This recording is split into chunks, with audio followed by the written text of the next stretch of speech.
சேவை செய்கிற இடத்துல நான் ஏற்கனவே சொல்லியிருக்கேன், அன்பாலயத்தில் ஆதரவற்ற இல்லம்னு வச்சல, அந்த ஆதரவற்ற இல்லத்தில் வயசான ஆளுகளை கூட்டு வந்து நாட்டில் கஞ்சி ஊற்ற ஆள் இல்லாமல் தானே இங்கே வர்ற. அங்கே வந்து நீ என்ன ஜாதி, இவன் என்ன ஜாதி, இவங்களுக்குள்ளேயே விசாரிச்சுக்கிட்டு இவன் தட்டில் நான் சாப்பிட மாட்டேன், அவன் என்ன ஆளுக. இது சேவையே கிடையாது. என்னையை பார்த்தா சேவை செய்கிற ஆளு பூரா கடைசியில் குற்றவாளி, அதில் நானும் ஒருத்தன். அவ்வளோதான் முடிச்சு.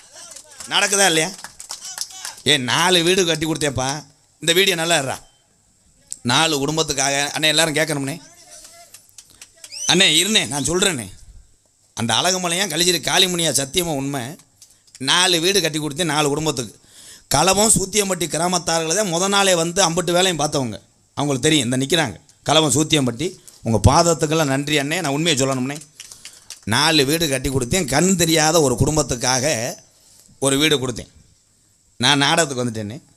வரும்போது 9:50க்கு பக்கத்து வீட்டில் 3 குழந்தையோடு கணவனை இழந்த தாய்க்கு ஒரு வீடு கொடுத்தேன். அந்த தாய் என் மேனேஜருக்கு ஃபோன் அடித்தாங்க, கை தட்டாத நான் சொல்கிறத கேளுங்க. ஃபோன் அடித்தாங்க, இந்த மாதிரி இந்த கண்ணு தெரியாதவர் அவ்வளோ போதையிலையும் இன்னொரு ஆள் டிரைவரான் கஞ்சா போதையில் வீட்டுக்குள்ளே வந்து பயங்கர தகராறு பண்ணுறாங்கன்னு ஃபோன் வருது. அப்போ எங்கள் அப்பா அன்பாளையத்தில் இருக்கார், போய் பாருங்கப்பாண்டேன்.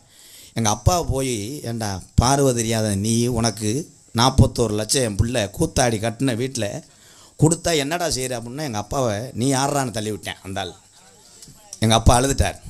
நீ சேவை என்னடா செஞ்ச, ஊருக்கெல்லாம் நீ சேவை செஞ்ச கடைசியில் குற்றவாளி, உன் வீட்டில் இருந்தால் நான் அடிமையாடான்னு கேட்டேன். அந்த கண்ணு தெரியாத ஆள் இன்றைக்கி சொல்கிறேன். எங்கள் அப்பா மனசு நொந்துட்டார். இனிமேல் சேவை வேணாமியா, யாருமே வேணாமியா, 10 ஏழை குழந்தைகளை படிக்க வையா, அது போதுமியா, நீ குற்றவாளி. இதெல்லாம் தெரியணும்னே உங்களுக்கெல்லாம். எம்கேஆர் சொல்கிறது இதெல்லாம் தெரியணும். நீங்கள் லேசுன்னு நினைக்கிறீங்க எல்லாமே. அங்கே அன்பாளையம் நடத்த லேசு கிடையாது அண்ணே.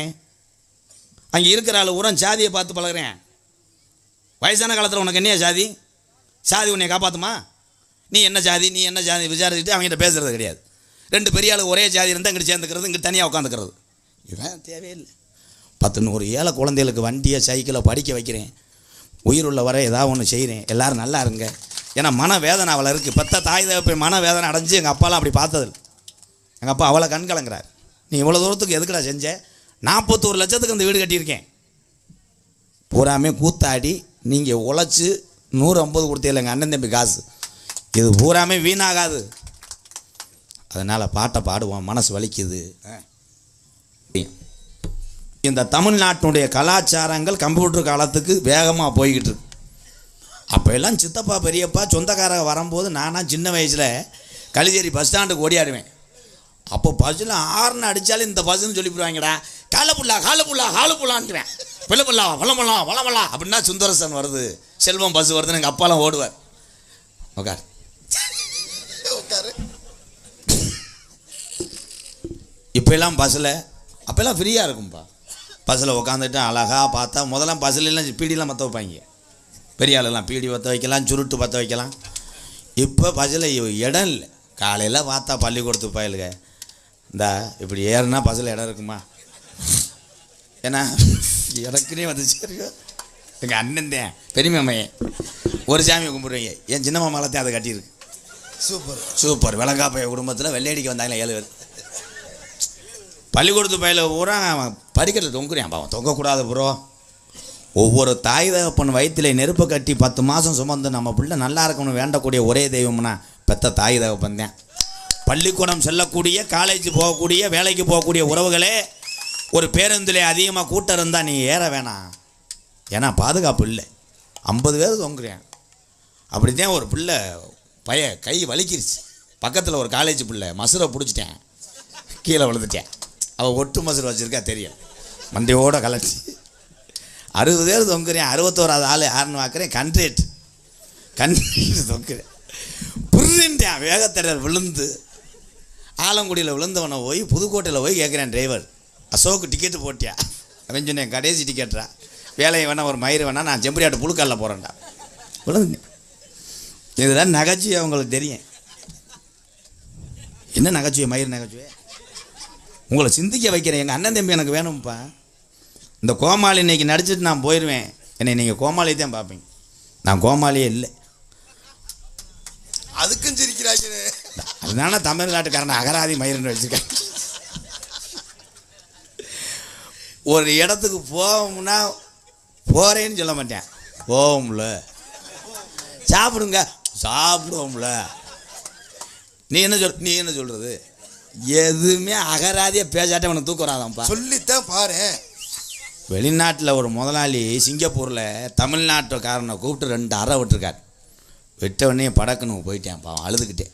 திருப்பி அந்த ஓனர் போய் அவன் காலில் விழுந்திருக்கார். தெரியாமல் அடிச்சுவிட்டேன். நம்மளால சொல்லிட்டேன், காசை வெட்டி போட்டேன், உன் கம்பெனி எனக்கு தாண்டான் இருக்கேன், அதுக்கு தாண்டா வந்து காலில் விழுகிறதுக்குள்ளே வெட்டிட்டியா.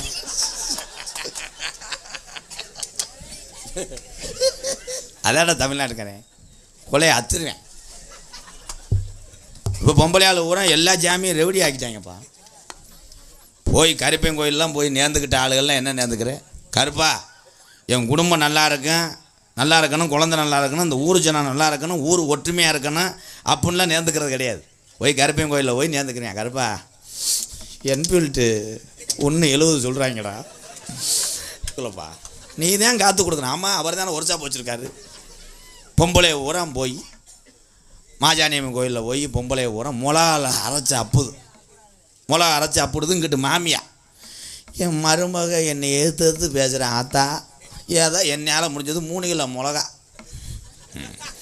நீ தான் கேட்டு கொடுக்கணும், அவளை எப்படியாவது நீரை நிப்பாட்டிடு. அங்கிட்டு மருமக அரைக்கிறேன், இந்த கிழட்டு முண்டை நீ 16 தேவடியாக போடுறா, அவளை எப்படியாவது காலி பண்ணிட்டேன்னா அடுத்த வருஷம் உனக்கு 15 கிலோ அரைக்கிறேன். இந்த சாமி பார்த்துச்சு, சாமி அங்கிட்டு போய் 2 பேர்த்துக்கு அரைச்சிருச்சு. இந்த 2 முண்டையும் எப்படியாவது சிவபெருமானே கொன்றுங்க, என்னையை காலி பண்ணிடுவாளுங்க. சாமி அரைக்கிற அளவுக்கு ஆக்கிவிட்டேன். இந்துக்கள் கலாச்சாரம் உண்மை புனிதமானது. கலாச்சாரங்கள் இன்றைக்கி மாறிக்கிட்டு இருக்க கம்ப்யூட்டர் காலம் மாதிரி. பக்தியோடு வேண்டணும். பெரியவங்களுக்கு ஒன்று சொல்கிறேன், இளைஞர்கள் தவறு செய்யும் இடத்திற்கு நீங்கள் செல்ல வேண்டாம். நடக்குது, நான் சொல்கிறேன், நிரூபிக்கவா? இருந்தேன் பாட்டு என்ன பாட்டு? ஆமாம், நான் சூப்பர் சிங்கர் முத்துச்சிருப்பி பாட்டை புலம் தள்ளிடுவேன். எங்கள் அண்ணன் படித்து இன்னும் ஊராக போய்கிட்டு இருக்கேன். என் கூட தான் நாடகம் நடித்தேன் எங்கள் அண்ணன் முத்துச்சிருப்பி. அவன் எங்கே இருக்குன்னு கேட்குறேன், அமெரிக்காவில் இருக்கேன், ஆஸ்திரேலியா இருக்கேன்னு. நான் இன்னும் ஒருத்த நாட்டை தாண்ட முடியலடா, எனக்கு எவனை ஜெவனை வச்சுட்டாடா. பாருண்ணே இருண்ணே, மக்களை சேவிங்க. என்ன சொன்னேன்? போதும்ப்பா, சேவை செஞ்சதெல்லாம் போதும். நீங்கள் இதில் சேவை லேசுன்னு நினைக்கிறீங்க.